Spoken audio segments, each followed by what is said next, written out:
Ang Pilipinas ngayon! Narito na ang pinakamainit na mga balita na nakalap sa bawat sulok ng bansa. Ihahatid sa bawat Pilipino saan man kayo sa mundo. Ang Pilipinas ngayon! Pakinggan ang bawat kaganapan sa bawat lalawigan. Ito ang Pilipinas ngayon!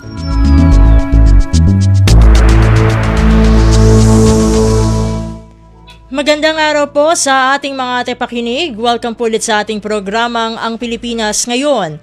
Ito pong muli ang inyong lingkod, Steph Vicente. Samahan niyo po ako sa kabuuan ng ating palatuntunan.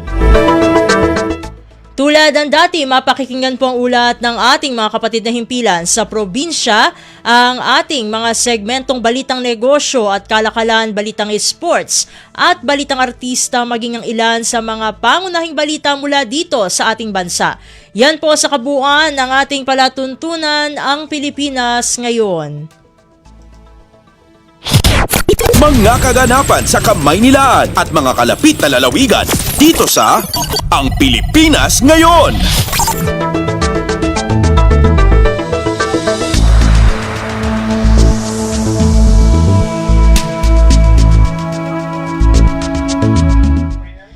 Bago tayo magtungo sa ating balitaan ay makakasama natin muli dito sa programang Ang Pilipinas Ngayon ng ating Commission on Elections o COMELEC dahil kamakailan ay nagpahayag ng suporta ang komisyon sa panukalang batas na magbabawal sa mga politiko na mamahagi ng ayuda sa panahon ng halalan dahil kumbaga ay ito'y maituturing pala na abuse of state resources o ASR. At upang mas lalo nating maunawaan kung bakit nagpahayag ng matinding suporta ang COMELEC tungkol dito, ay makakasama natin muli dito sa Ang Pilipinas Ngayon ang tagapagsalita ng COMELEC, walang iba kundi si Director John Rex Laudiangco. Director Laudiangco, welcome po sa Ang Pilipinas Ngayon. Si Steph Vicente po ulit ito ng Radyo Pilipinas World Service.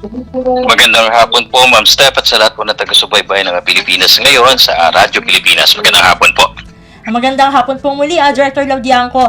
Tulad ng aking nabanggit kanina ay nagpahayag nga po ng suporta ang COMELEC sa panukalang batas na magbabawal sa mga politiko na mamahagi ng ayuda sa panahon ng halalan. Bakit po mahalaga para sa komisyon ang ganitong uri ng panukalang batas?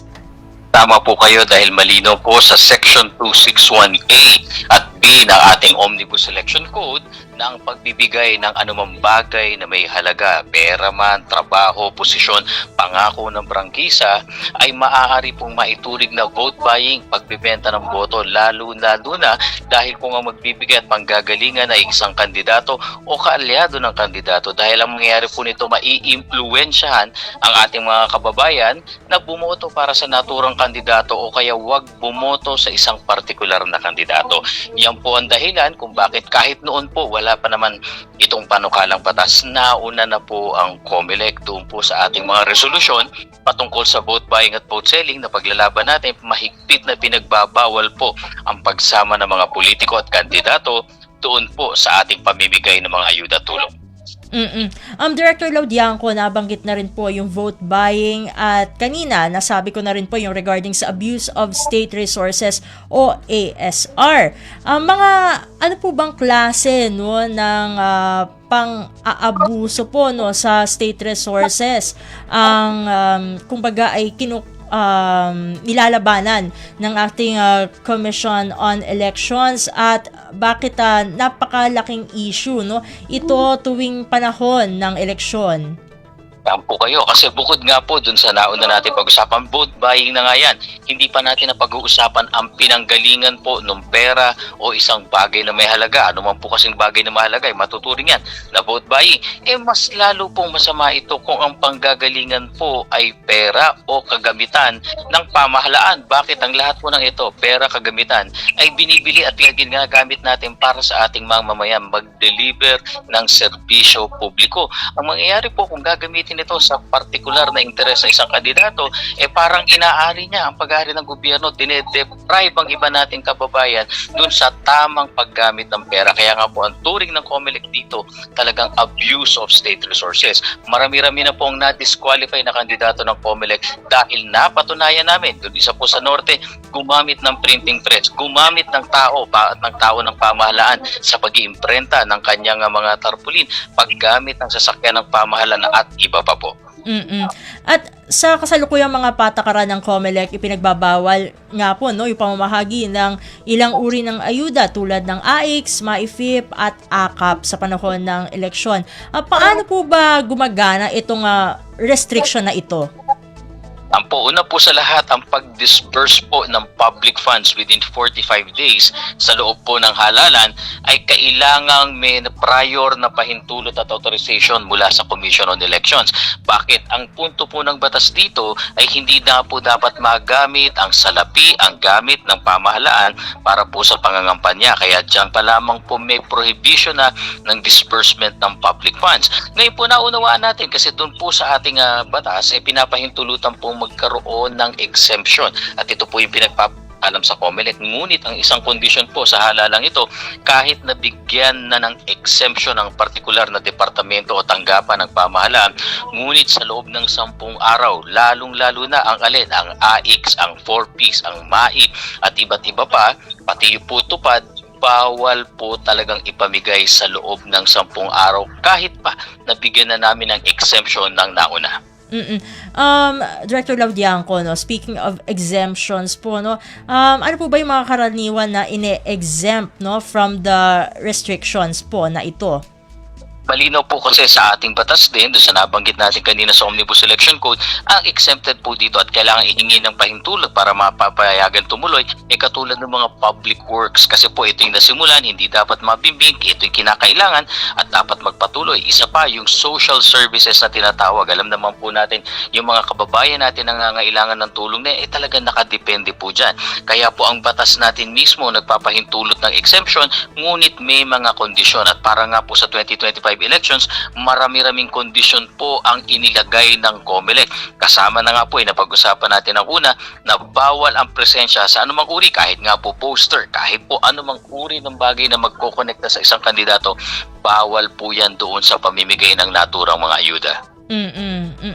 At bago natin pag-usapan kasi, di ba po, ang pagkayo sa mga poster na yan ay minsan tinatawag na epal nga po, yung politiko. Bago po tayo tumungo doon, meron po nga Committee on Kontrabigay ang COMELEC. Para po sa mga hindi nakakaalam, ano po ba yung mandato ng committee ito at paano ito tinututukan ang mga reklamo tulad na lamang ng sa vote buying?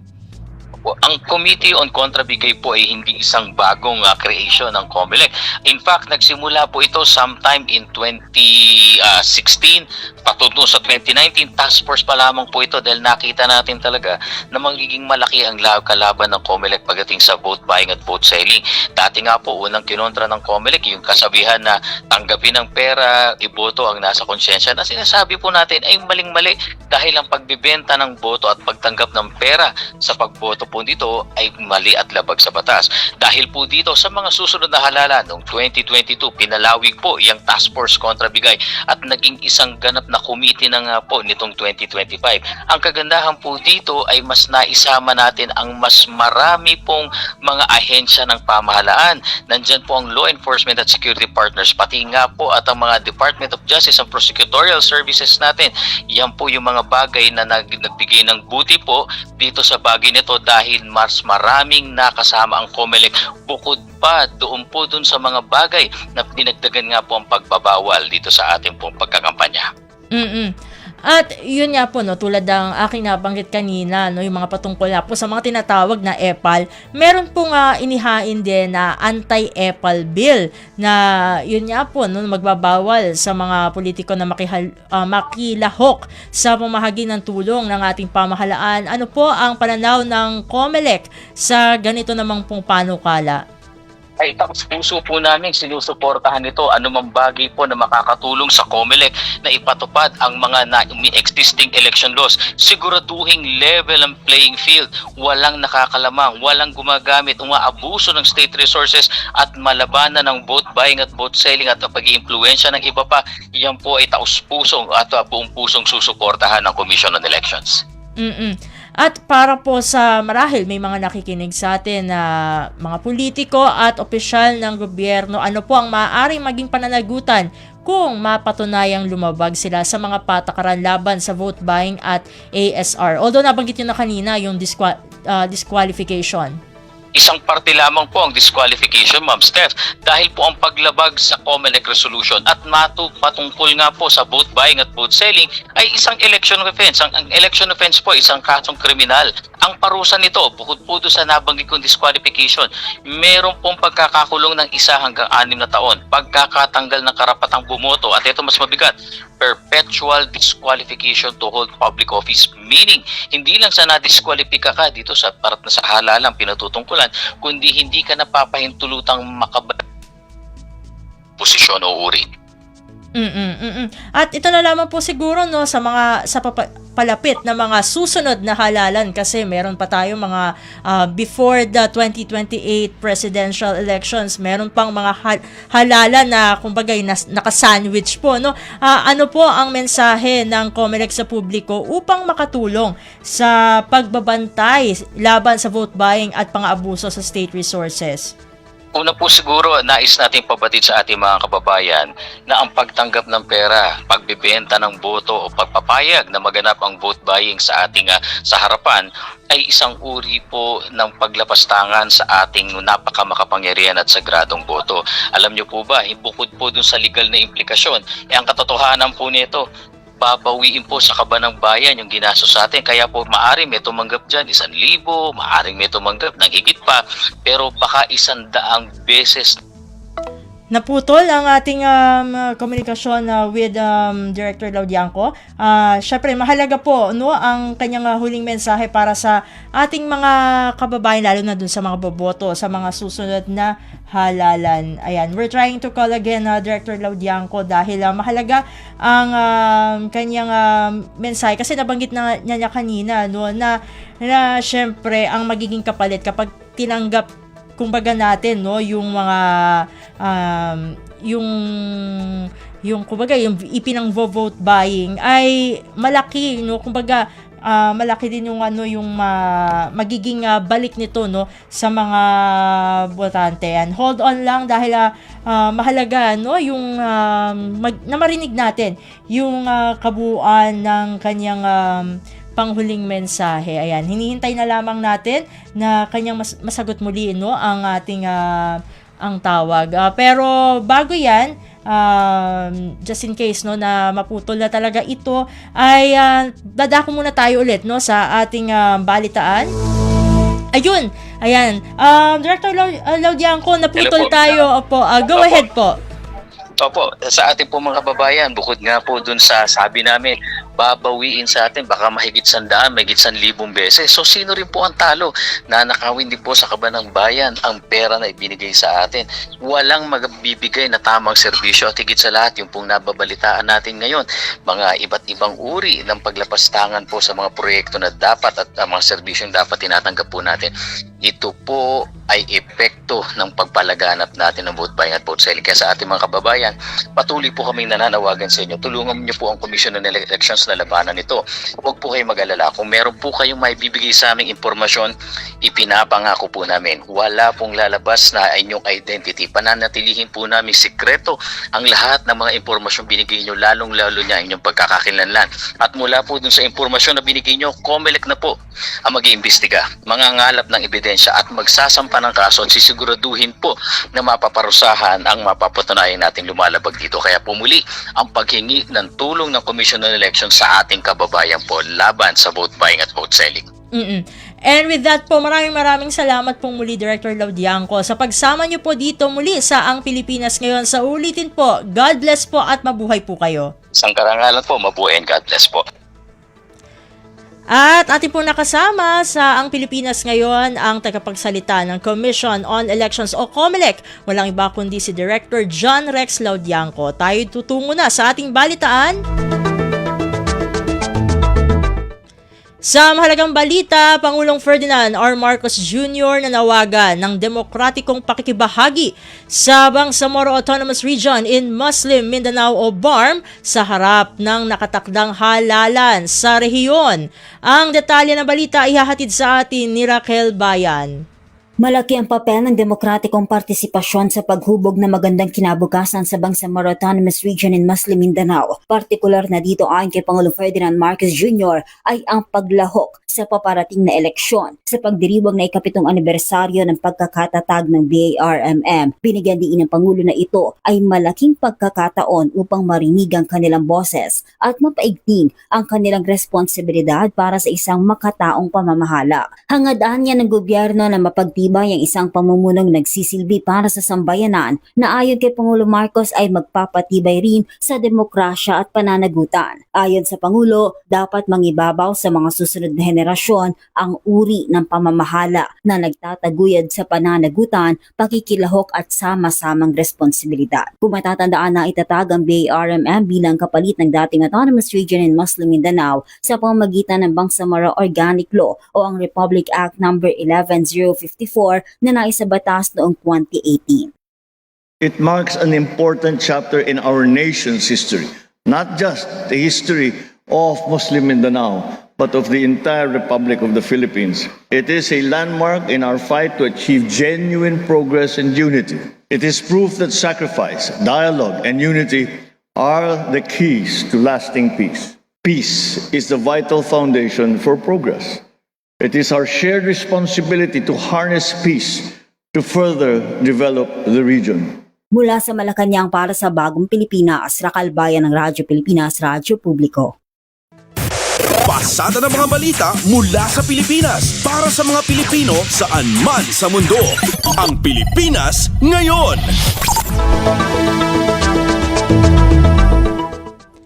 Magpapatuloy ang ibinibigay na suporta ng pamahalaan sa Bangsamoro Autonomous Region in Muslim Mindanao o BARM kasabay ng paghimok ni Pangulong Ferdinand R. Marcos Jr. sa mga mamayan nito na magkapit-bisig para sa pang-ekonomikong kaunlaran at pagpapabuti ng kalidad ng pamumuhay. Sa ika-7 founding anniversary ng BARM, sinabi ni Pangulong Marcos na bagamat marami na ang nagawa para sa pag-unlad ng rehiyon, marami pa ang kailangang maipatupad. Sa pagtatag, aniya, sa BARM ay isang milestone sa tungo sa pangmatagalang kapayapaan at pagkakaisa sa bansa. Ayon sa Pangulo, sa nakalipas na 7 taon nakitaan ang pag-unlad ng rehiyon, paglakas din ng mga institusyon nito at mas malalim na ugnayan sa pagitan ng pambansang pamahalaan at ng Bangsamoro. Take advantage of those national programs. Gamitin ninyo yung mga national program to bring it here to Bangsamoro. And that way, we work together, as we all know. Whenever everybody works together, there is a synergy. It's not 1 + 1 = 2. It's 1 + 1, sometimes 3, sometimes 4. And so that's what we should do together. And that's what we will always be doing with the Bangsamoro government. Pangulong Ferdinand R. Marcos Jr. Kumpleto, detalyadong balitaan, di papahuli sa mahahalagang kaganapan. Kamustahin ang inang bayan, ang Pilipinas Ngayon. Sa iba pang mga balita, mga nasa likod ng paninira sa hanay ng militar, tinutuntun na ng sandatahang lakas. Ang kabuang ulat ihatid sa atin ni J. Mark Gagala. Mahigpit na iniimbestigahan ng Armed Forces of the Philippines kung sino o anong grupo ang nasa likod ng mga paninira sa hanay ng militar. Ito ayon kay AFP spokesperson Colonel Francel Margaret Patilay kasunod ng tila sopistikado at organisadong pag-atake sa hanay ng mga sundalo na ang layunin ay pahinain ng institusyon at pagwatak-watakin ng mga miyembro nito. Inihalimbawa ni Padilla nagkakaisang naratibo nila dating Ilocos Sur Governor Luis Chavez Singson sa kanyang pinatawag na press conference gayon din ng mga banat sa social media ni Colonel Odi Mongao laban sa administrasyon administrasyon. Ayon kay Padilla, hindi ito may tuturing na isolated case at bagkus ay bahagi ito ng propaganda para lasunin ang isip ng publiko laban sa liderato ng AFP. Batay anya sa kanilang paunang assessment, sinasadya umano namang ito nagalitin ng taong bayan at isabay umano ito sa mga ikinakasang pagkilo sa Pebrero 25, ika-40 anibersaryo ng People Power Revolution. Tiniyak ng AFP sa publiko na mananatili ang kanilang pangako na tumugon sa mga lehitimong usapin at magiging laging tapat sa konstitusyon, lalo na sa sambayan ng Pilipino. Gusto nating ipaalam, no, sa ating mga kababayan na maging mapanuri na tayo. Kasi nagkalat na nga itong mga fake news and misinformation, and ganito na nga, no, yung nangyayari at pilit po nilang hinihila ang AFP sa mga ganitong usapin. So, this is for us to address this, and of course, dapat tulong-tulong tayo na magtitinda nito. Ang tinig ni AFP spokesperson Colonel Francel Margaret Padilla. Para sa Bagong Pilipinas, si Martigala, Radyo Pilipinas, Radyo Publiko. Pasada ng mga balita mula sa Pilipinas para sa mga Pilipino saan man sa mundo. Ang Pilipinas ngayon. Samantala, itinuturing na direktang paglabag sa soberanya ng Pilipinas ang mga pahayag ng China laban sa mga opisyal ng pamahalaan ng ating bansa. Sa programang Front and Center ng Radyo Pilipinas World Service, sinabi ni Foreign Policy Expert Professor Renato De Castro na bukod sa direkta itong pag-atake sa soberanya, isa rin itong paraan ng China upang i-challenge o hamunin ang karapatan ng Pilipinas na maghayag ng pagtutol sa mahinahong pamamaraan. Ani De Castro, ginagawa lamang ng mga opisyal ng gobyerno ang trabaho, partikular na si Philippine Coast Guard Commodore J. Tariela na protektahan ang soberanya ng ating bansa mula sa mga aktibidad ng China sa West Philippine Sea. Commodore J. Tariela, as a government official, as a ranking officer of the Philippine Coast Guard, is simply doing his job, basically documenting and announcing to the Filipino people and to the international community Chinese maritime expansion, harassment, and coercive action against the Philippine Navy, the Philippine Coast Guard, and ordinary Filipino fishing boat. We're entitled, as a sovereign independent state, we are entitled to basically articulate our disagreement with China. Nito ay sinabi ni Professor De Castro na may tuturing na isang hypocrisy ang naging tugon ng China sa aniyay paggamit ni Coast Guard Commodore J. Tariela ng karikatura ni Chinese President Xi Jinping sa isang forum na ikinagalit ng China. Inalala nito ang paggamit ng China ng kaparehong taktika upang tuligsain si Japanese Prime Minister Sanai Takaichi hinggil sa kanyang pagsuporta sa Taiwan. Ayon sa eksperto, nilinaw na ni Commodore Tariela na hindi niya pinatutungkulan ang Chinese leader sa isang presentation.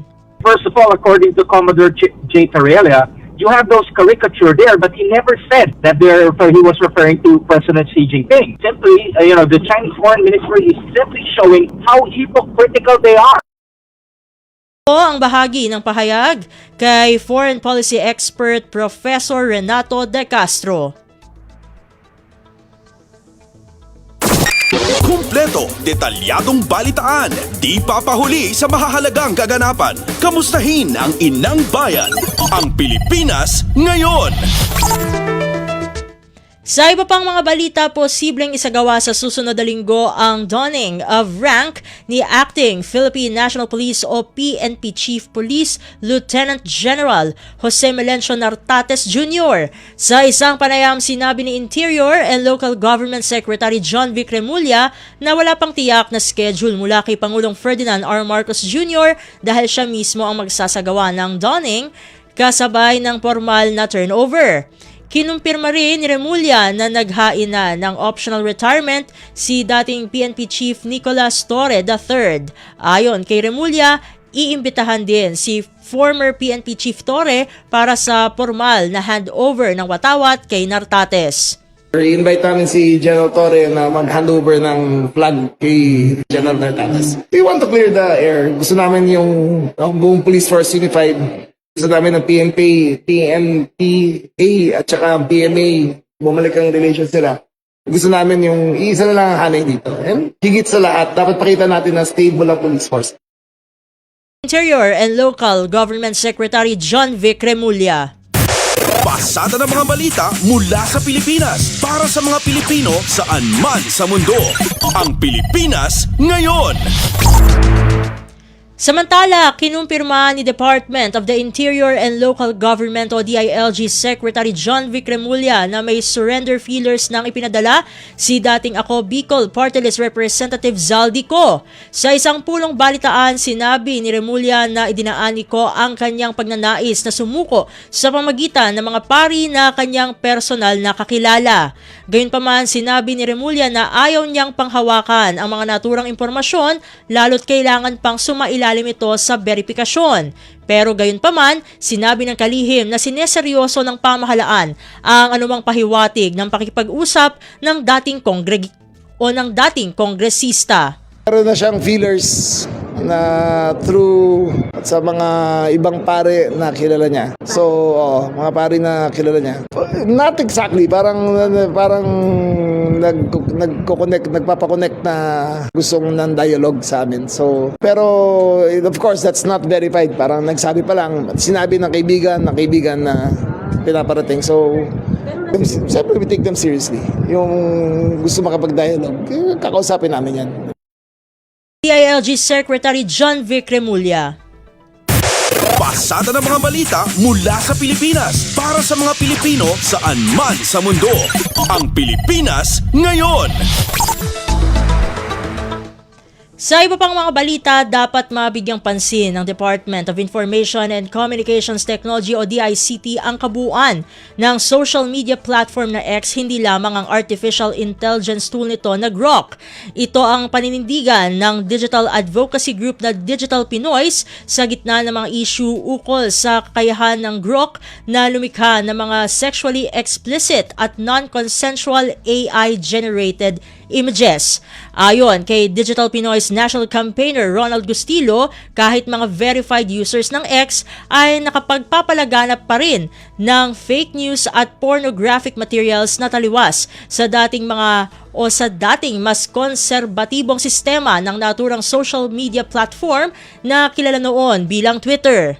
As we know, the reason why Elon Musk bought X is because he felt like the platform is too conservative, too conservative and they are too strict with their policy. So when he bought out X, he basically opened the doors for everyone. If you want to post pornographic materials, it's okay. If you want to post hate speech, it's okay. So it's something that the DICT should address to X as well. Digital Pinoy's National Campaigner Ronald Gustilo. Kumpleto, detalyadong balitaan, di papahuli sa mahahalagang kaganapan. Kamustahin ang inang bayan, ang Pilipinas ngayon. Sa iba pang mga ulat, personal na hiningi ng digital advocacy group na Digital Pinoys mula sa Department of Information and Communications Technology o DICT ang kaliwanagan patungkol sa posibleng ilabas nito na polisiya na maglulunsad ng user verification sa lahat ng social media platforms na ginagamit dito sa ating bansa. Ito ang ibinahagi ni Digital Pinoy's National Campaigner Ronald Gustilo sa programang Front and Center ng Radyo Pilipinas World Service. Ayon kay Gustilo, nakipag-ugnayan mismo ang Digital Pinoys kay DICT Secretary Henry Aguda dahil meron pa ring mga tinatawag na concern kaugnay ng social media verification. Inihayag ni Gustilo na hindi libre ang serbisyong ito ng mga social media platform at mayroon ding mga dapat bigyang paliwanag patungkol sa data privacy at iba pang karapatan ng social media users. Mayroon namang tugon, ani Gustilo, si DICT Secretary Aguda kaugnay ng mga concerns na ito. So Secretary Aguda first clarified that he is pushing that the platforms will implement a program that will enable the public to register, to validate their social media accounts for free. So what he aims is that this will not be for profit, but should be a free service for all legitimate social media users. Second, regarding the issue on data privacy, he emphasized that social media platforms should be compliant with the Data Privacy Act of 2012. So he will stress this. He will make this a point to the social media platforms because one of the concerns is the unauthorized processing of information and the sharing of information from the platforms to their partners.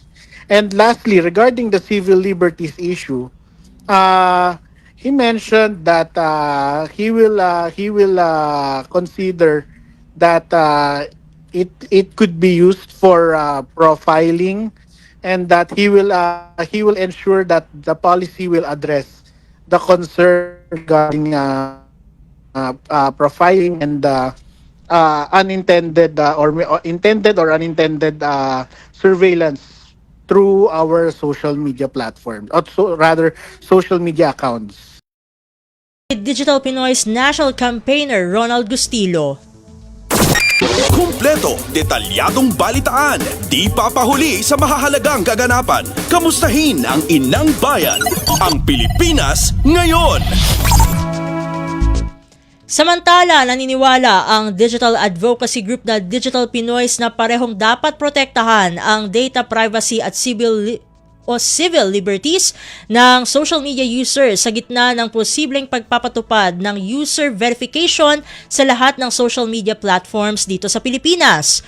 Ayon kay Digital Pinoy's national campaigner Ronald Gustilo, ito ang dapat maisulong ng Department of Information and Communications Technology o DICT na siyang maglalabas ng polisiya ukol sa social media verification. Sinabi ni Gustilo sa programang Front and Center ng Radyo Pilipinas World Service nasa hangaring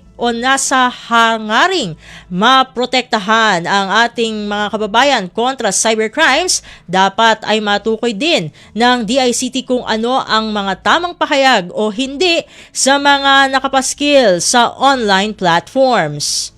I think DICT needs to have a balance to ensure that while civil liberties are being protected, such as freedom of speech, freedom of opinion, they should still be able to do their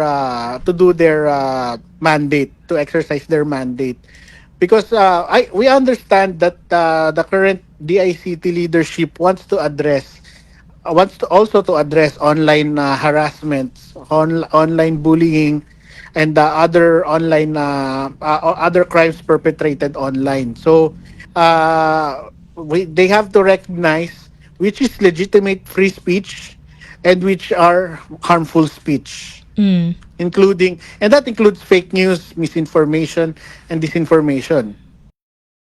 Digital Pinoy's national campaigner Ronald Gustilo. Pasada ng mga balita mula sa Pilipinas para sa mga Pilipino saan man sa mundo. Ang Pilipinas ngayon. Sa iba pang mga ulat, 19 na mga kababaihang overseas Filipino worker o OFW ang kasalukuyang nakapiit sa 2 correctional facilities ng Jordan. Ito ang iniulat ni Migrant Workers Office Jordan Labor Attaché Army Evangel Peña sa programang Global na Tayo. Sa 19 na ito, mayroong 10 criminal-related cases at 9 ang administrative case tulad ng napasong residence o residence permit at work permit. Meron po tayo kasalukuyan na 19 or 19 na female OFWs po ngayon na nasa piitan po ng 2 correctional facilities po. Kung 19 sa ngayon, meron pong 10 criminal-related cases o criminal cases, and may po tayong administrative cases. Samantala, ayon kay Attorney Bilal Ode, Legal Counsel ng Migrant Workers Office Jordan, ilan sa mga Pilipinong nakapiit ay nais pang itama ang kanilang sitwasyon. Ang iba naman ay ayaw pang umuwi dahil ang kanilang mga anak ay nasa child care facility. And some of them also refused actually to travel since they are they would like to correct their situation, or they we have to OFW also with the non-marital child and their babies or children in the child care institution po. Panag ni Attorney Ode, dinadala ang mga batang anak sa labas ng isang Pilipino at Jordanian sa child care facility hanggat walang legal na pagpapakasal sa pagitan ng mga ito. Isa kasi aniya sa regulasyon ng Jordan ay dapat magpakasal ang mga magulang upang mairehistro ang bata. Kung hindi ito mareresolba, maaari namang irehistro ng nanay ang anak at iuwi ito sa Pilipinas. Actually, the mother and the father will be detained temporarily until they will fix their status, which is they should legally married, and then to register the child. Meanwhile, the child will be taken and they will take care of the child in the child care institution. Until the mother and the father will fix their situation, then they can take back the child to them. Or if the mother or if they don't like to get married, then at that time maybe the mother can register it under her name and take it back home with her when they finish the process. Si Attorney Bilal Ode, Legal Counsel ng Migrant Workers Office, Jordan. Pasada ng mga balita mula sa Pilipinas para sa mga Pilipino saan man sa mundo.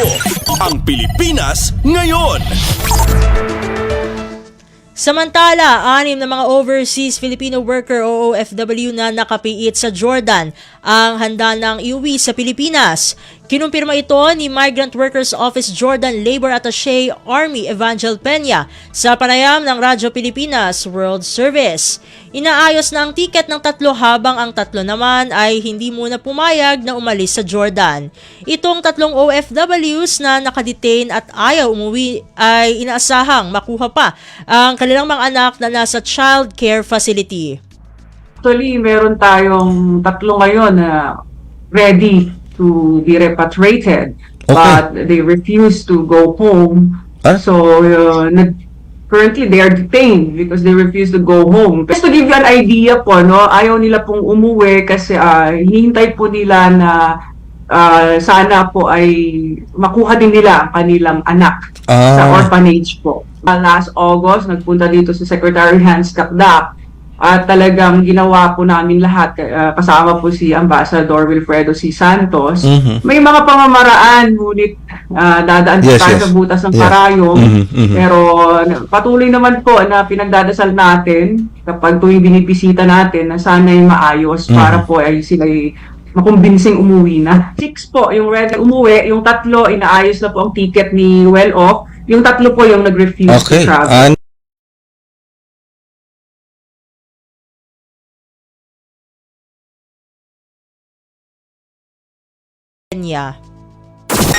Kumpleto, detalyadong balitaan, di papahuli sa mahahalagang kaganapan. Kamustahin ang inang bayan, ang Pilipinas ngayon. Sa iba pang mga ulat, bukas ang Saudi Arabia sa pamumuhunan ng Pilipinas lalo na sa mga oportunidad sa construction industry. Ayon kay Philippine Ambassador to the Kingdom of Saudi Arabia, Raymond R. Balatbat, mayroong construction boom ang Saudi ngayon. Nakatakda kasi itong mag-host ng World Expo sa 2030 at World Cup sa 2034 kung kaya't maraming itinatayong gusali, kalsada at mga tulay. As you know, meron pong Vision 2030 ang Saudi Arabia. Construction boom po ngayon. Kaliwat kanan ng construction sa mga buildings, roads, bridges. Ang Saudi Arabia po ay mag-host ng World Expo sa 2030, tapos World Cup 2024. Ibinahagi ni Engineer Mario Balboa, Chairman Emeritus ng Philippine Council of Engineers and Architects o PISEA, Kingdom of Saudi Arabia na mas pinaigting ang ugnayang kalakalan ng Pilipinas sa KSA sa pamagitan ng mga kasunduan na nakatuon sa professional development sa kanilang larangan. Sa tulong ito, aniya ng Embahada ng Pilipinas. Noong 2014 na nakapagpirma ang Philippine Council of Engineers and Architects with Saudi Council ng MOU, yung Memorandum of Understanding ng collaboration and partnership in terms of professional development. At isa po ang embassy sa napaka-instrumental ng pirmahan ngayon dahil in-endorse po kami ng embassy, yung grupo namin sa Saudi Council of Engineers. Kaya po kami na-recognize ng local government. Engineer Mario Balboa, ang Chairman Emeritus ng Philippine Council of Engineers and Architects o PISEA, Kingdom of Saudi Arabia. Pasada ng mga balita mula sa Pilipinas para sa mga Pilipino saan man sa mundo. Ang Pilipinas ngayon. At iyan ang mga maiinit na kaganapan para sa araw na ito. Samantala, ating antabayanan ng mga ulat mula sa ating mga kapatid na himpilan sa probinsya para sa bugso ng regional news sa pagbabalik ng Ang Pilipinas Ngayon, makalipas lamang po ang ilang mga paalala. This is a public service announcement. Discipline is the key. Umiwas sa aksidente sa daan. Ang pagmamaneho ay may kaakibat na responsibilidad, hindi basta mapaandar lang ang sasakyan. Kilatisin ang sarili, ang kahandaan sa manibela, siguruhing inyong konsentrasyon ay hindi magagambala. Importante rin na ating laging isipin, init ng ulo ay huwag pairalin, bagkus kaligtasan ng lahat ang siyang dapat unahin. Isang mahalagang paalala mula sa Presidential Broadcast Service at Radyo Pilipinas, Radyo Publiko 738. This is a public service announcement. Public service announcement from PBS, Presidential Broadcast Service at Radyo Pilipinas, Radyo Publiko 738. Balita mula sa lalawigan sa bawat rehiyon ng ating bayan. Dito sa Ang Pilipinas Ngayon. Nagbabalik na po ang ating programang Ang Pilipinas Ngayon at narito na po ang bugso ng ating mga regional news. Dumako muna tayo sa Luzon. Bagong slaughterhouse sa Lawag City na tapos na. Lokal na pamahalaan, target itong gawing AA.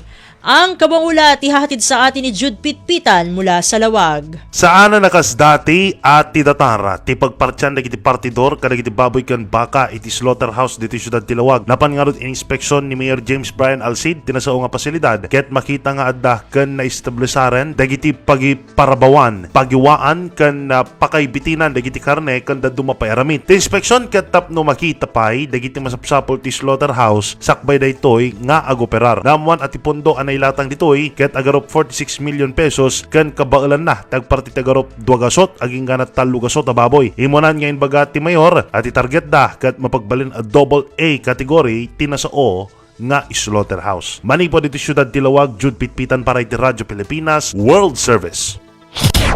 Balita mula sa lalawigan sa bawat rehiyon ng ating bayan. Dito sa Ang Pilipinas Ngayon. Inyong napakinggan ang ulat ni Jude Pitpitan mula sa Lawag. Puntahan naman natin ang Agoo. Suporta para sa Coffee Processing Center ng Bagulin, La Union patuloy na ipinagkakaloob ng Department of Trade and Industry o DTI. Narito si Glenda Sarak para sa balita. Inyusyuat ti Department of Trade and Industry wenno DTI La Union ken ti Bagyonas Farmers and Coffee Growers Association ti shared service facility para iti Phase 3 ti panaka-upgrade ti Coffee Processing Center di Sitio Bagyonas, Libo, Bagulin, La Union.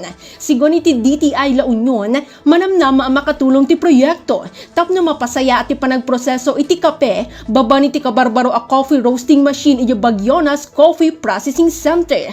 Makatulong daytoy tapno maksaya bayan ti magastos iti transportasyon, mapaduras ti produksyon, ken mapapintas ti pakabuklan a kalidad ti produkto ti asosasyon. Kaspa ng suporta, di maray iti panakayuswa ti proyekto ni DTI Region 1 Regional Director Merly Membrere ken daduma pa yung opisyal ti DTI ken dagiti panakabagi ti lokal a gobyerno ti Bagulin, La Union.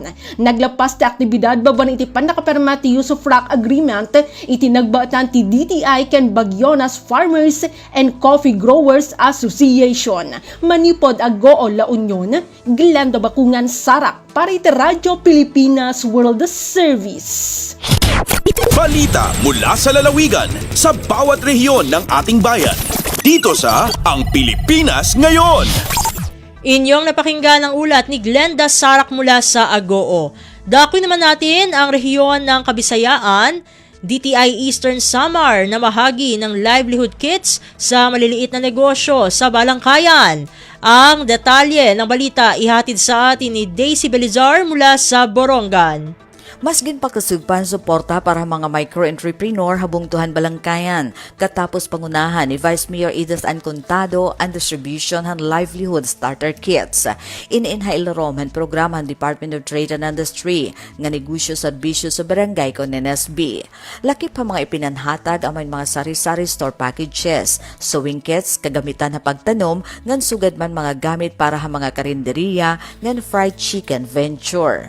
Sumalahan DTI ang kantidad ng kada kit na naabotin 5 ngada 15,000 pesos depende ang panginahanglan ng negosyo ng mga benepisyaryo. Sumalakan Vice Mayor Contado, ini nga proyekto ng gobyerno indakan hibubulig agud matindog ang pakabuhi hantag sa nga pamilya ngan bugos nga komunidad. Ini nga aktibidad nagpapakitan padayon nga pagbinuligay ang local government unit ang Balangkayan ng DTI para hinbas mabaskog nga panmakabuhi han mga Balangkayanon. Tika nga Borongan City, ini Daisy Lalosa Bilizar para Radyo Pilipinas World Service. Balita mula sa lalawigan sa bawat rehiyon ng ating bayan. Dito sa Ang Pilipinas Ngayon. Inyong napakinggan ang ulat ni Daisy Belizar mula sa Borongan. Puntahan naman natin ang Sogod. Philippine Chamber of Commerce and Industry Southern Leyte nagsagawa ng seminar workshop hinggil sa wastong pamahala ng negosyo. Ang kabangula tihati naman sa atin ni Aljon Malot.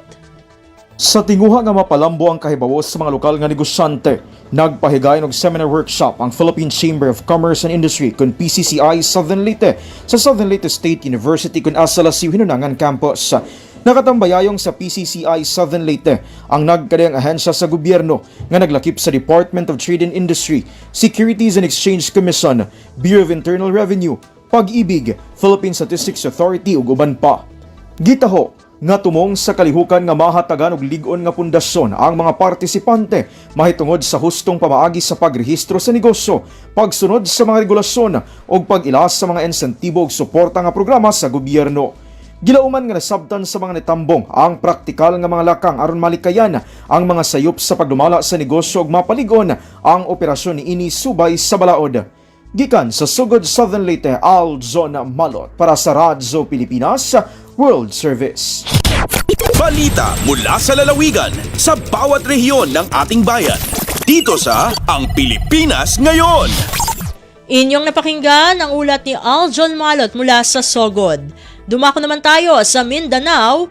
European Union o EU pinagtibay ang pangako para sa kapayapaan at ekonomiya ng mga lokal na pamahalaan sa Northern Mindanao. Ang detalye ng balita ihatid sa atin ni Romy Kapinpuyan mula sa Cagayan de Oro. Gitapos sa usa ka delegasyon sa European Union nga gipunahan ni Ambassador Massimo Santoro uban sa 16 ka mga ambassador nga miyembro sa EU sa Pilipinas ang ilang pagbisita sa Cagayan de Oro ug lalawigan sa Bukidnon.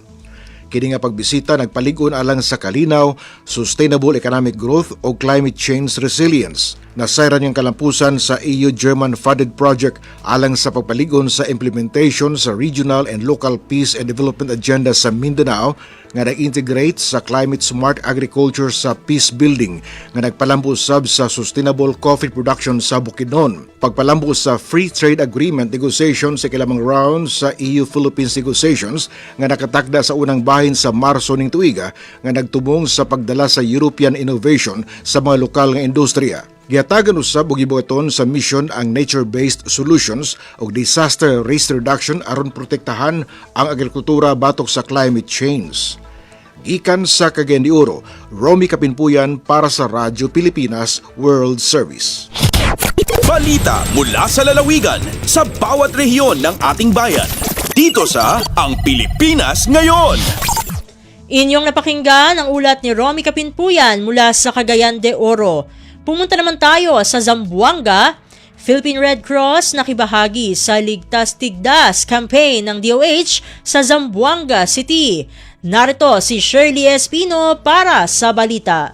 Para asigurar proteksyon del mga bata, el Philippine Red Cross Zamboanga City Chapter ya participa na Ligtas Tigdas campaign del Departamento de Salud na Ciudad de Zamboanga. Punto con el Red Cross a la Oficina de Salud, donde ta continua dale vacuna contra sarampion y rubella na mga bata. El grupo ta pone mga fixed post na mga barangay para asigura que ay man-meet el target populasyon de mga bata, edad 6 hasta 59 mes. El Measles Rubella Supplemental Immunization Activity, un nationwide campaign que objeto proteger con el mga bata contra sarampion. Esta continúa conducir este mes hasta el mes que viene na entero Mindanao y BARM. Desde na RP Zamboanga, iyo si Shirley Espino para na Radyo Pilipinas World Service. Balita mula sa lalawigan sa bawat rehiyon ng ating bayan. Dito sa Ang Pilipinas Ngayon. Inyong napakinggan ang ulat ni Shirley Espino mula sa Zamboanga. Pumunta naman tayo sa Butuan. Matagumpay na isinagawa ang 2-day Arbo Caravan sa Butuan City, naghatid ng mas matibay na suporta sa mga magsasaka ng Caraga. Narito naman ang balitang hatid sa atin ni Jezreel Sudario. Malampusong natapos ang duha ka adlaw nga Agrarian Reform Beneficiaries Organizations kun Arbo Caravan nga gipahigayon sa Department of Agrarian Reform kun Dar Caraga sa Butuan City. Ato sa kalihukan, 34 ka arbo ang nakadawat sa ilang certificates of registration usa ka dakong lakang aron legal nga mapalig-on ang ilang mga organisasyon. Gipakita usab ang nagkalain-laing lokal nga produkto nga gihimo sa mga arbo samtang gipadayon ang convergence ug koordinasyon tali sa nagkadaiyang ahensya sa gobyerno aron lapad ang merkado ug oportunidad alang sa mga mag-uuma. Usa sa mga hinungdanong highlight mao ang turnover sa 5 million pesos nga Land Bank Arbo loans nga nakabenepisyo sa 48 ka mga mag-uuma, lakip na ang pag-apod-apod sa 425,000 pesos nga kantidad sa mga organic supplements. Misunod usab ang pagpirma sa market agreement nga gilauman nga makahatag og 630,000 pesos nga potensyal nga ginansya alang sa usa ka kooperatiba sa mga mag-uuma. Gikan sa RP Butuan, kini si Jezreel Sudario para sa Radyo Pilipinas World Service. Balita mula sa lalawigan sa bawat rehiyon ng ating bayan. Dito sa Ang Pilipinas Ngayon. Inyong napakinggan ang ulat ni Jezreel Sudario mula sa Butuan. Dadako naman tayo sa Iligan. Iligan City pasok sa 25 nominado sa Department of Social Welfare and Development o DSWD Walang Gutom Awards. Ang detalye ng balita ihatid naman sa atin ni Sharif Timhar Habib Majid. Apilang Iligan City sa 25 kanominado sa tibok nasud sa Department of Social Welfare and Development o DSWD Walang Gutom Awards, humanggimo sa dakbayan ang site validation ug final evaluation sa mga taga DSWD. Sumala ni City Agriculturist Mary Ann Beli, gisusi sa evaluators ang opisyal nga entry sa Iligan, pinaagi sa programang One Barangay One Product o OBOP. Ipasabot-sab niya nga ang OBOP ginapatuman sa 44 ka barangay sa dakbayan, diin ang matag barangay adunay kaugalingong produkto. Dugang pa ni Beli, 5 ra ka syudad sa tibok Pilipinas ang napili ug apil niini ang Iligan, samtang duhosab ang representante sa Northern Mindanao ang Bukidnon ug Iligan City. Aron masuportahan ang programa, bigahin ang lokal nga pangagamhanan og 5 million pesos nga pondo gikan sa 20% Development Fund ug adunay ordinansa nga nagmando sa panaghiusa sa mga ahensya aron mapalig-on ug mapadayon ang OBOP sa Iligan. Gikan sa Radyo Pilipinas Iligan, kini Sharif Timhar alang sa Radyo Pilipinas World Service. Balita mula sa lalawigan sa bawat rehiyon ng ating bayan. Dito sa Ang Pilipinas Ngayon. Inyong napakinggan ang ulat ni Sharif Timhar Habib Majid mula sa Iligan. Dito na nagtatapos ang bugso ng ating mga regional news. Dadako na tayo sa ating mga segmento. Sa pagbabalik ng Ang Pilipinas ngayon, aming pong ihatid sa inyo ang segmentong Balitang Negosyo at Kalakalan sa pamagitan ng ating kasamang si Bea Gaza de Guzman, makalipas lamang po ang ilang mga paalala. Mabilisang trivia, dagdag talino. Heto na ang Dagling Kaalaman. Alam nyo ba na ang hani o pulot ay hindi kailanman masisira? Sa natagpuan na pulot mula sa mga libingan ng mga Pharaoh sa Ehipto na may edad na mahigit 3,000 taon ay pwede pa rin kainin ayon sa mga siyentipiko. Dahil ang pulot ay may natural preservatives na pumipigil sa bakterya para dumami na dahilan kung bakit nabubulok ang isang pagkain. Kaunting kaalaman na malaking dagdag talino. Abangan muli ang susunod na Dagling Kaalaman. Lagay ng ekonomiya, kalakalan, negosyo at iba pa. Atin ang alamin dito sa Ang Pilipinas Ngayon.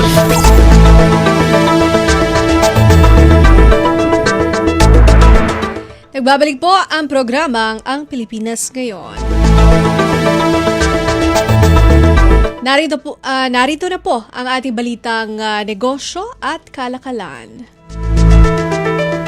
Makakaasa ang mga consumer na walang pagtaas ng presyo sa mga pangunahing bilihin ngayong buwan dahil wala pang hiling ang mga manufacturer na price adjustment ayon sa Department of Trade and Industry o DTI. Iniulat ng DTI nitong Miyerkules na 71% ng stock keeping units o SKUs ng mga pangunahing bilihin ay walang naitalang price increase. Ibig sabihin, 186 sa 205 SKUs na nagre-representa sa individual product variants na nakikita ng mga consumer sa pamilihan ay nananatili ang presyo. Kabilang sa SKUs na ito ang dilatang sardinas, instant mami noodles, sabong panlaba, kandila, tinapay at baterya. Umaasa ang DTI na mananatili ang mga presyo ng bilihing ito habang wala pang inihahain ang mga manufacturer na adjustment requests. Matatandaang nakiusap si Trade Secretary Cristina Roque sa mga manufacturer na huwag munang magtaas ng presyo hanggang katapusan ng Desyembre taong 2025 upang matiyak ang price stability nitong nakaraang holiday season kung saan kadalasang mataas ang demand. Sumang-ayon naman ang mga manufacturer sa hiling ng kalihim, kahit pa humaharap din ang mga ito sa mas mataas na presyo ng raw materials, packaging, logistics at tolling. Huling nag-update ang DTI ng Suggested Retail Price o SRP para sa mga pangunahing bilihin noong February 2025. Lagay ng ekonomiya, kalakalan, negosyo at iba pa. Atin ang alamin dito sa Ang Pilipinas Ngayon. Maaaring magpataas ang presyo sa mga processed goods ang plano ng pamahalaan na magpatupad ng Special Safeguard o SSG duties sa mechanically deboned meat o MDM ng manok ayon sa industry group. Kasunod ito ng ibinabang kautusan ng Department of Agriculture o DA na SSG sa 5 farm products kabilang ang chicken, mechanically deboned meat, pangunahing raw material para sa mga gumagawa ng canned meat at hot dogs. Ayon sa Meat Importers and Traders Association o MITA, magbibigay ito ng hamon sa local meat processors kasabay ng additional duties na siyang magdadagdag ng production cost at makakaapekto naman sa presyo ng processed products. Bukod sa mechanically deboned meat, nais din ng DA na mag-impose ng price-based SSG sa iba pang karne at edible meat offal, salted, in brine, dried o smoked maliban sa freeze-dried diced chicken at dried pork skin, pati na rin ang sibuyas maliban na lamang sa mga handa ng itanim. Narito ang trigger prices sa mga produkto. Ang frozen chicken mechanically deboned meat nasa 93 pesos, 96 centavos kada kilo. Ang edible meat offal 70 pesos, 5 centavos kada kilo. Sibuyas 74 pesos, 21 centavos kada kilo. Iba pang prepared at preserved meat, meat offal dugo ng turkey, 259 pesos 22 centavos kada kilo at iba pang prepared at preserved meat, meat offal mga dugo maliban sa turkey at chicken, 298 pesos 55 centavos kada kilo. Lagay ng ekonomiya, kalakalan, negosyo at iba pa. Atin ang alamin dito sa Ang Pilipinas Ngayon. Libre na ang mga kumpanyang mayroong capital at liabilities na hanggang 3 million pesos sa pagsusumite ng audited financial statement ayon sa Securities and Exchange Commission o SEC. Layunin ng hakbang na i-streamline ang mga proseso at bawasan ang pasani ng mga micro-enterprises. Dati-rati ay mga kumpanya lamang na mayroong total assets at liabilities na mas mababa sa 600,000 pesos ang sakop ng polisiya. Sinabi ni SEC Chairperson Francis Lim na kinikinala ng inisyatibang ito ang realidad ng mga micro-enterprises na nagpapatakbo ng operasyon sa limitadong resources. Dagdag ni Lim, nais ng bagong panuntunan na akuin ng management ang responsibilidad para sa accuracy at integridad ng kanilang financial statements habang natitiyak ang regulatory oversight. Ayon sa SEC, sakop ng bagong regulasyon ang financial statements sa fiscal year na nagtatapos sa o pagkatapos ng December 31, 2025. Pagbibigay diin ng SEC, kailangang pirmado ng board chair, president o chief executive officer at treasurer o Chief Financial Officer at otorisado ng board ang Statement of Management's Responsibility o SMR ng stock and non-stock corporations. Habang iyong mga one-person corporation naman ay kailangang pirmado ng President at Treasurer. Lagay ng ekonomiya, kalakalan, negosyo at iba pa. Atin ang alamin dito sa Ang Pilipinas Ngayon. Makatutulong ang pagtugon sa climate change at pangangasiwa ng mga risks sa artificial intelligence o AI upang palaguin ang ekonomiya ng Pilipinas matapos ang pagbagal nito sa ikatlong quarter ng 2025 ayon sa isang ekonomista. Sa isang pulong balitaan, sinabi ni ASEAN Plus 3 Macroeconomic Research Office o AMRO Chief Economist Dong He na nananatiling matatag ang ekonomiya ngunit kailangan pa rin itong makabalik sa dating estado kagaya noong bago magpandemya. Bumagal ang Gross Domestic Product o GDP sa 4% noong ikatlong quarter ng taong 2025, mas mababa sa 5.5% ng nakaraang quarter at 5.2% ng nakaraang taon. Itinuturing na dahilan ng pagbagal ang masamang panahon at mas mababang government spending kasunod ng issue ng korupsyon sa flood control projects. Ang mga dahilang ito ang nagtulak sa AMRO na ibaba ang 2025 growth forecast ng Pilipinas sa 5.2% mula sa 5.6% at ang 2026 forecast sa 5.3% mula naman sa 5.5%. Sinabi pa ni He na ang mas malakas na policy framework at prioridad na spending plans ang siyang susuporta sa paglago, magbabalik ng kumpiyansa ng mga mamumuhunan at maghihikayat ng pamumuhunan naman sa pribadong sektor. Ani He, dahil sa mahalagang papel ng Pilipinas sa Business Process Outsourcing o BPO sector, maganda ring i-upgrade ang human capital para paghusayin ang AI habang inaalalayan ang maaari nitong maging epekto sa trabaho. Lagay ng ekonomiya, kalakalan, negosyo at iba pa. Atin ang alamin dito sa Ang Pilipinas Ngayon. Pangwakas sa ating balitang negosyo at kalakalan, narito ang palitan ng piso kontra sa ibang mga salapi ngayong araw, January 22, 2026. Ang United States dollar ay nasa 59 pesos 32 centavos, Japan yen 37 centavos, Singapore dollar 46 pesos 20 centavos, South Korea won 4 centavos, China yuan 8 pesos 52 centavos. Ang Hong Kong dollar 7 pesos 61 centavos, United Kingdom pound 79 pesos 69 centavos, European Monetary Union euro 69 pesos 32 centavos, Canada dollar 42 pesos 88 centavos at Saudi Arabia rial 15 pesos 82 centavos.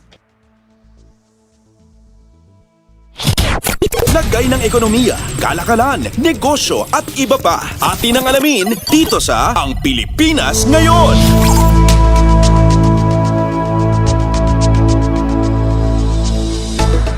At yan po ang ating balitang negosyo at kalakalan. Ito po si Bea Gaza de Guzman para sa Radyo Pilipinas World Service. Antabayanan po ang balitang pampalakasan hatid ni Leo Magpayo. Sa pagbabalik po iyan ng Ang Pilipinas Ngayon. Paalala muna mula sa himpilan. Mabilis ang trivia, dagdag talino. Heto na ang Dagling Kaalaman. Nasubukan niyo na bang gumamit ng QR codes? Ang QR codes o Quick Response Codes ay naimbento noong 1994 ni Masahiro Hara, isang engineer ng Japanese company na Denso Wave. Pangunahing layunin nito ang pag-label at i-track ang automotive parts. Sa pagnanais na maikalat at makatulong ito sa lipunan, isinulong ng Denso ang Advanced International Standardization at ginawang open source ang technology. At ngayon, ito ay ginagamit na sa lahat, mula sa mobile payments hanggang sa restaurants, event tickets at authentication system. Kaunting kaalaman na malaking dagdag talino. Abangan muli ang susunod na Dagling Kaalaman. Updates at pinakahuling mga usapin sa mundo ng palakasan. Atin ang pakinggan dito sa Ang Pilipinas Ngayon.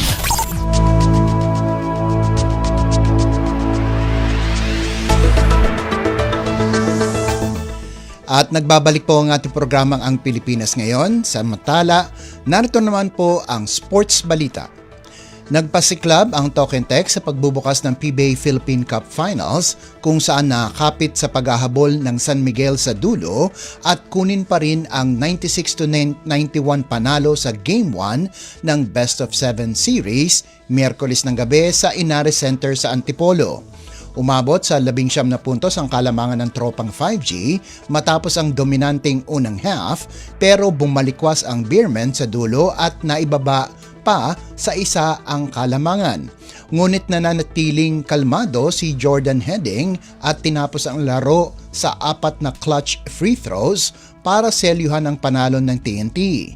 Bagamat inaasahang magiging sandigan muli ang malalim na bench ng San Miguel, TNT ang nagpakitang gilas sa Game 1 kung saan 7 manlalaro ang nagtala ng hindi bababa sa 8 puntos. Pinangunahan ni Kelly Williams ang maagang pag-arangkada kung saan nagtapos ito na may 15 puntos at 9 na rebounds. Nagliyab si Calvin Oftana sa endgame para magtala ng 13 puntos, 10 rebounds at 5 assists. Nagambag si Heading ng 13 puntos at 8 rebounds habang sina Henry Galinato at Ray Nambatak ay may 12 at 11 puntos ayon sa pagkakasunod. Umabot sa 48 puntos ang bench points ng TNT, malayo kumpara sa 27 puntos lamang ng SMB. Hindi pa rin bumitaw ang San Miguel at sa likod ng magkakasunod na tirada ni Jericho Cruz, naibaba nila sa 91-92 ang score. Pero sa huling opensa, kinapos ang 3-point attempt ni Don Trolliano na sanay nagpadala sa laro sa overtime. Nabura tuloy ang matitinding performance ni na Junmar Fajardo at Mo Tautua. Kumamada si Fajardo ng 24 puntos at 17 rebounds habang sumabog si Tautua sa 22 puntos matapos ang tahimik na semis. May 16 na puntos si CJ Perez ngunit kapos sina Cruz at Trolliano na nakalikom lang ng pinagsamang 12 puntos sa pagkatalo ng SMB. Updates at pinakahuling mga usapin sa mundo ng palakasan. Atin ang pakinggan dito sa Ang Pilipinas Ngayon. Kumpirmado na lalahok si Alex Ayala sa Women's Tennis Association o WTA 125 Philippine Women's Open na gaganapin mula Enero 24 hanggang 26 o hanggang 31 sa Rizal Memorial Sports Complex.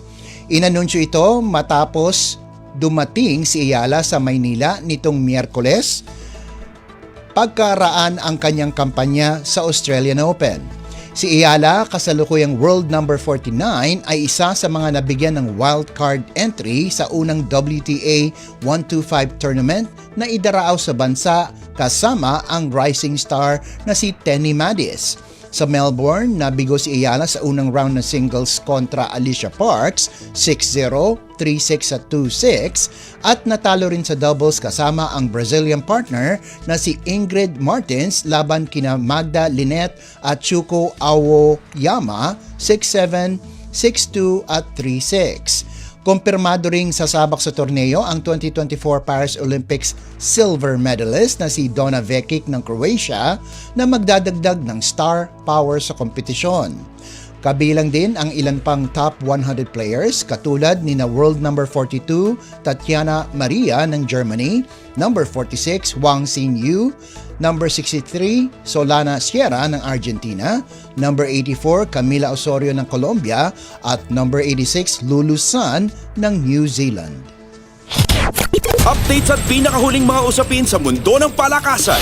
Atin ang pakinggan dito sa Ang Pilipinas Ngayon.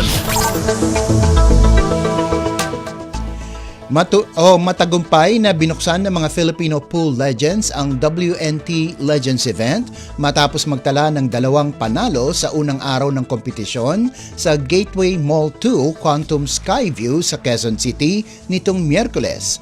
Unang nagpasiklab si Francisco Django Bustamante na kumamada ng mahigpit na 11-9 panalo kontra American legend Earl the Pearl Strickland.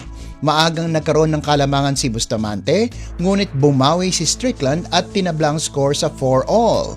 Nagpalitan ng racks ang dalawa hanggang mauna si Bustamante sa 10-8 bago tuluyang tinapos ang laban sa pagbaon ng 9-ball sa ika-20 rack. Sinundan ito ni Efren Batang Reyes na muling nagpakita ng kanyang mahika sa 11-8 panalo laban sa German great na si Ralph the Kaiser Suket. Nakakuha ni Reyes ang 2-0 simula, ngunit nauwi ito sa matinding palitan ng tira ng 2 alamat.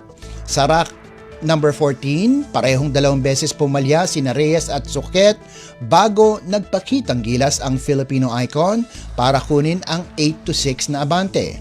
Sinubukan pang bumawi ni Suket pero 3 sunod na racks ang tinapos ni Reyes para selyuhan ng panalo. Nagpasalamat ang 2 Filipino legends sa mainit na suporta ng mga manonood. Inamin naman ni Suket na hindi niya nalaro ang kanyang best game dahil sa sunod-sunod na errors. Susunod na makakarap ni Bustamante si Suket habang muling magtatapat sina Reyes at Strickland. Tatakbo ang WNT Legends hanggang Enero 23 sa parehong venue. Updates at pinakahuling mga usapin sa mundo ng palakasan. Atin ang pakinggan dito sa Ang Pilipinas Ngayon. Sasalubong ang isang bagong competition format sa mas pinasimpleng 10-team field sa pagbubukas ng Premier Volleyball League o PVL All-Filipino Conference sa Enero 31 na gaganapin sa PhilOil Eco Oil Center sa San Juan. Sa ilalim ng bagong sistema, anumang koponang makasweep ng single round robin eliminations ay diretsong papasok sa semifinals. Kung walang nakagawa nito, ang top 4 teams ay magtatapat sa knockout qualifying round para sa 2 semis berth. Ang mga matatalo naman ay babagsak sa bagong play-in step ladder kung saan ang teams ranked 5th to 10th ay magkakaroon ng isa pang pagkakataong manatili sa kompetisyon. Gagamitin ang FIVB classification system na may wins, set ratio at points ratio para sa rankings mula eliminations hanggang dulo upang matiyak ang patas at consistent na pag-assess. Ang semifinals ay magiging single round robin din gamit ang parehong FIVB criteria at ang top 2 teams ay uusad sa best of 3 finals sa Smart Araneta Coliseum. Target ng Sports Vision na matapos ang torneo sa Abril 28. Layunin ng bagong format na hindi lang gantimpalaan ang kahusayan, kundi panatilihin ding kapanapanabik ang laban at mas maraming teams ang may tsansang umabot sa titulo. Sa opening day, magtatapat ang Galleries Tower at Signal sa hapon, kasunod ang Akari kontra Chocomucho. Sa Pebrero 3, susunod ang Farm Fresh laban sa binuong NX-led squad sa hapon bago ang Zeus Coffee kontra Capital One sa gabi. Sasabak naman ang multi-titled Creamline sa Pebrero 5 kontra PLDT sa gabi pagkatapos ang laban sa pagitan ng Chocomucho at Signal. Sa pagliban ng defending champion Petrogas at pagdisband ng Cherry Tigo, 10 koponan na lang ang nalalabi sa PVL.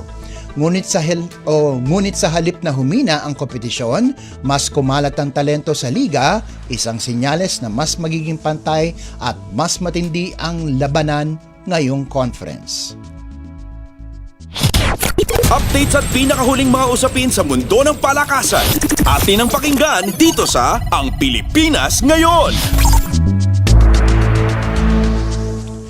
At yan ang pinakahuling balita sa larangan ng palakasan. Ito po si Leo Magpayo. Samantala, antabayanan nyo naman po ang ating segmentong Balitang Artista na ihahatid sa inyo ni Mama JT. Yan po sa pagbabalik ng ating programang Ang Pilipinas Ngayon, pagkalipas lang ng ilang paalala.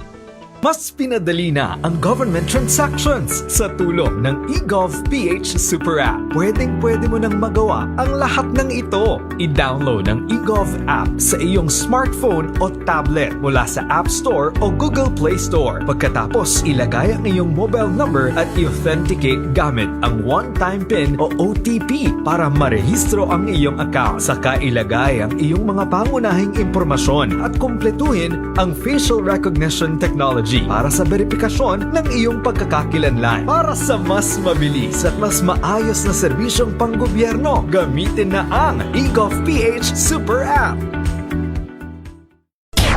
Ang latest, ang hottest sa showbiz and entertainment. Heto na sa Ang Pilipinas Ngayon. Halo, magandang araw sa ating mga chismoso at chismosang nag-aabang ng mga trending na balita sa mundo ng showbiz. Ito ng ratsyada ng ating mga chika. Ito, kinumpirma ni international singer-actress Lea Salonga na hiwalay na siya sa kanyang asawang si Robert Chien, isang American businessman. Inilahad ito ni Lea sa isang press conference para sa Les Miserables World Tour Spectacular kung saan siya gumanap bilang Madame Thénardier. Nabanggit ang kanilang paghiwalay habang pinag-uusapan ng kanilang nag-iisang anak na si Nick Chien, isang transman actor, at ibinahagi ni Lea na suportado ito ng kanyang ama at ng partner nito. Ayon kay Lea, matagal na silang hiwalay ni Robert at bukas siyang sabihin nito, dagdag pa na masaya siya para sa dating asawa na ngayon ay masaya na rin. Hindi na nagbigay ng karagdagang detalye si Lea tungkol sa dahilan ng kanilang paghiwalay. Sina Lea at Robert ay kinasal noong January 10 to 2007 sa Los Angeles, California. Ang latest, ang hottest sa showbiz and entertainment. Heto na sa Ang Pilipinas Ngayon. Samantala, sa iba pa nating chika for today, inamin ni Miss Universe 2018 Catriona Gray na nakaranas siya ng matinding pressure sa kanyang kauna-unahang acting project bilang bahagi ng reunion movie ni Ann Curtis at Jericho Rosales na pinamagatang The Loved One sa direksyon ni Irene Villamor. Ayon kay Catriona, masaya siyang mapili sa pelikula, ngunit ramdam niya ang responsibilidad na galingan at hindi maging weakest link. Kaya naman, sumailalim siya sa acting workshops bilang paghahanda. Pinuri rin niya sina Ann at Jericho bilang mababait at magagaling na co-stars.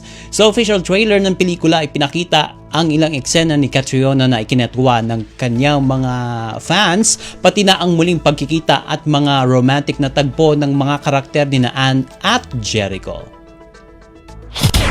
Ang latest, ang hottest sa showbiz and entertainment. Heto na sa Ang Pilipinas Ngayon. Ito pa, mariing pinabulaanan ni kapamilya actress Barbie Imperial ang isang kumakalat na blind item na tumutukoy umano sa isang lovely celebrity na may pinapatayong mamahaling bahay na sinasabing galing sa tulong ng isang powerful admirer. Dahil kamakailan lang kasi ay binahagi ni Barbie ang tungkol eto ngang sa pagpapatayo ng kanyang dream home sa Bicol. Inakala niyang siya ang tinutukoy sa blind item. Agad niya itong inalmahan at giniit na wala ni isang lalaki ang tumulong sa kanyang mga naabot at bunga ito ng kanyang ng sariling pagsisikap. Hinimok din niya ang mga netizens na i-mass report ang page na naglabas ng blind item at ibinahagi pa ang usapan nila ng admin. Ayon sa admin ng page, hindi raw si Barbie ang tinutukoy dahil ang blind item ay tumutukoy sa bahay na nagkakahalaga ng mahigit 100 milyong piso sa isang eksklusibong village sa South, bagay na itinanggi ni Barbie dahil maaari pa rin magtugma ang ilang detalye. Sa huli, giniit ni Barbie na hindi siya ang tinutukoy at nanindigan siyang sariling sikap ang pinanggalingan ng kanyang tagumpay. Ang latest, ang hottest sa showbiz and entertainment. Heto na sa Ang Pilipinas Ngayon. And OMG, wala na po tayong sapat na oras para sa ating balitang artista. Maraming salamat mga kachismis sa pakikinig sa aking mga chika for today. Ako po, si Mama JT para sa Radyo Pilipinas World Service. Nagbabalik na po si Steph Vicente. Ang latest, ang hottest sa showbiz and entertainment. Heto na sa Ang Pilipinas Ngayon.